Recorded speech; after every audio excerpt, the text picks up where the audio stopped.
बिस्मिल्लाहिर्रहमानिर्रहीम। अस्सलाम वालेकुम स्टूडेंट्स, हमने चैप्टर 3 स्टार्ट किया था टेस्ट ऑफ फंक्शन, जिसके अंदर आज हम पढ़ेंगे differentiating articular and extra articular test function. अच्छा, तो सबसे पहले आप लोग सिर्फ इतना याद रखें कि अगर हमारे पास कॉन्ट्रेक्टाइल स्ट्रक्चर्स में कोई इशू हो, मींस के मसल टेंडेंस के लेवल पे पैथोलॉजी है, तो उसके रिजल्ट में हमारे पास जो एक्टिव मूवमेंट है वो पेनफुल होगी।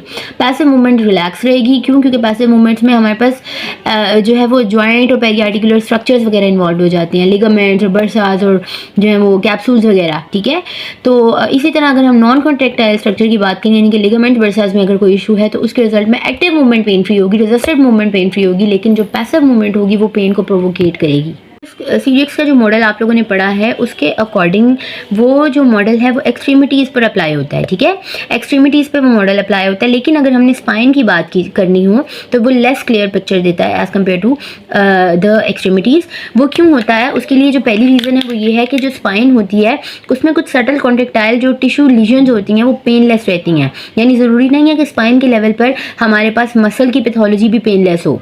एक्सट्रीमिटीज़ में ये चीज़ अप्लाई होती है। एक्सट्रीमिटीज़ में मसल की पैथोलॉजी में एक्टिव मूवमेंट जो पैसिव मूवमेंट जो होती है वो पेनलेस होती है, लेकिन स्पाइन के लेवल पे अगर हमारे पास मसल के लेवल में पैरास्पाइनल मसल्स में कोई पैथोलॉजी है, टेंडन में कोई मसले हैं, मसल स्पैजम्स हैं, तो उसके रिजल्ट में ज़रूरी नहीं है कि active movement passive movement painless हो, उसमें पैसिव मूवमेंट में भी इश्यूज आ सकते हैं। ठीक है, इसी तरह अगर हम सेकंड पॉइंट की बात करें तो जो रेजिस्टेड टेस्ट होते हैं स्पाइन में, नॉर्मली क्या होता है एक्सट्रीमिटीज़ में अकॉर्डिंग टू द सीजीएक्स, जो एक्सट्रीमिटीज़ हैं उनमें क्या होता है कि रेजिस्टेड मूवमेंट्स में हमारे पास जो है अगर रेजिस्टेड मूवमेंट हम कराएं तो अगर कॉन्ट्रेक्टाइल स्ट्रक्चर इन्वॉल्व है तो वहाँ पे कोई पेन होगी, लेकिन अगर नॉन कॉन्ट्रेक्टाइल है तो वहाँ कोई पेन नहीं होगी। लेकिन स्पाइन के लेवल में रेजिस्टेड टेस्ट अगर हम परफॉर्म करें तो वो unreliable, because spinal muscle contraction can produce symptomatic joint compression in underlying dysfunctional joint.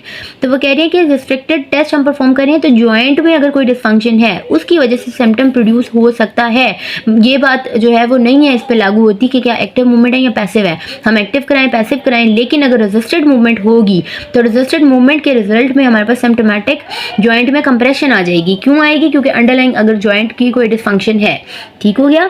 फिर वो कह रहे हैं अब ये इसलिए ज़रूरी है कि हम स्पाइन के लेवल पे फर्स्ट जॉइंट की डिसफंक्शन को लोकेट करें कि जो जॉइंट का डिसफंक्शन है वो है या नहीं है। तो फर्स्ट ऑफ ऑल हमने कंफर्म करना है जॉइंट के डिसफंक्शन को, जो कि कंफर्म होता है हमारे पास स्पेसिफिक जॉइंट टेस्टिंग से, जैसे कि हमारे पास ट्रैक्शन एलिविएशन और कंप्रेशन प्रोवोकेशन टेस्ट आ जाती हैं। ट्रैक्शन एलिविएशन मीन्स कि ट्रैक्शन जब हम जॉइंट को आपस में खोलते हैं, ट्रैक्शन में हम खोलते हैं, जब हम खोलते हैं तो रिलीविंग इफेक्ट मिलता है, इसलिए हम कहते हैं ट्रैक्शन एलिविएटिंग।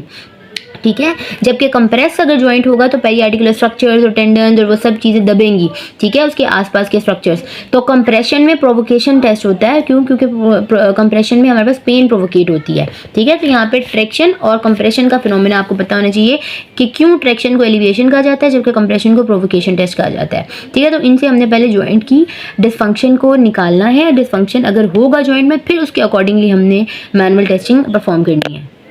साथ साथ जॉइंट के लेवल पे एक्टिव मूवमेंट भी परफॉर्म नहीं होती क्योंकि वो लोकलाइज्ड नहीं होती। ठीक है, वो सिंगल एक पूरी as a whole entire spine के लेवल पे हम कह देते हैं कि फ्लेक्शन करो, एक्सटेंशन करो, एबडक्शन करो, साइड बेंडिंग करो, रोटेशन करो, लेकिन एक्टिव मूवमेंट अगर पेशेंट खुद परफॉर्म कर रहा है तो वो हम लोकलाइज नहीं कर सकते, किसी एक इंडिविजुअल सेगमेंट को हम नहीं देख सकते। उसके लिए हमें मैनुअल थेरेपिस्ट को खुद जो है वो इंडिविजुअली एक सेगमेंट के ऊपर मोबिलिटी परफॉर्म करनी पड़ेगी, मोबिलाइज। यहाँ पर अगेन जो है एक स्किल्ड प्रैक्टिशनर और एक न्यू प्रैक्टिशनर का डिफरेंस बताया गया है कि जब हम नए नए प्रैक्टिशनर होते हैं तो हमारे लिए एंड फील को आइडेंटिफाई करना बड़ा ज़रूरी होता है, जो कि हम मोस्टली लैक करते हैं। क्यों? क्योंकि जो हमारे पास न्यू प्रैक्टिशनर होते हैं वो यहाँ पे एग्जांपल दी गई है शॉर्टनिंग और स्पैज़म के बीच की, कि जो हमारे पास मसल शॉर्टनिंग या मसल स्पैज़म होता है इसको डिफ्रेंशिएट करना जो है ना बड़ा ज़रूरी है। ठीक है, ट्रीटमेंट प्लान मॉनिटर करने के लिए, उसको देने के लिए।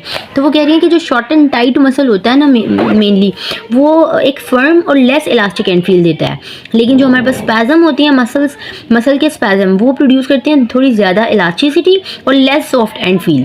ठीक है, फर्म नहीं होती लेकिन लेस सॉफ्ट होती है। तो अब जो हमारे पास स्किल्ड प्रैक्टिशनर होता है वही इस काबिल होता है कि वो एंड फील को डिफ्रेंशिएट करके बता सके कि क्या ये मसल शॉर्टेंड है या फिर इस मसल में कोई स्पैज़म है। इसके मुकाबले में वो बता रहे हैं, इसके बरक्स के अगर हम कंपैरिजन करें एक न्यू प्रैक्टिशनर का, तो वो क्या करता है, वो पेशेंट के रिस्पॉन्स की बेस पर जो है इस चीज़ तक पहुँचता है, इस नतीजे पर कि जो मसल है वो शॉर्टेंड है या फिर उसमें कोई मसल स्पैज़म जो है वो बना हुआ है। तो वो कैसे होता है कि वो होल्ड रिलैक्स टेक्निक की उन्होंने एग्जांपल दी है कि हमारे पास जब हम पेशेंट के ऊपर होल्ड रिलैक्स टेक्निक जो है वो अप्लाई कर रहे होते हैं SLR के केस में, तो सिंगल लेग स्टांस में हम देखते हैं कि पेशेंट की जो लिमिट थी कि पेशेंट जिस लिमिट से ज़्यादा नहीं जा पा रहा SLR में, हम उसको कहते हैं कि आप जो है वो होल्ड करें, मैं आपको जो है वो पुश करूँगा लेकिन आपने होल्ड करना है। जब पेशेंट होल्ड करता है टांग को, तो फिर उसके बाद हम उसको कहते हैं आप रिलैक्स करें। जब वो रिलैक्स करता है तो हम फ़ौरन से रेंज जो है अचीव कर लेते हैं मज़ीद। तो इस पीरियड में अगर रेंज अचीव होने दे पेशेंट, तो दैट इज़ दी स्पैज़म। और अगर रेंज अचीव ना हो even in the relaxation period, तो फिर इसको हम कहते हैं मसल कॉन्ट्रैक्ट शॉर्टनिंग।